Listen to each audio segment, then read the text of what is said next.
Nay đệ tử chúng con tề tựu trước điện Phật, nguyện thành tâm sám hối, mong sao tất cả tội đã tạo từ vô thị cho tham dục ngu si, được nhờ lượng từ bi của các bậc đại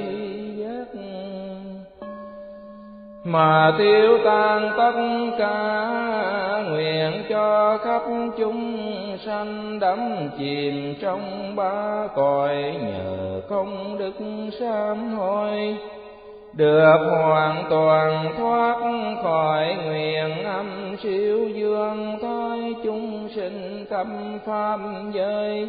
hữu tình và vô tình đều lên ngôi chánh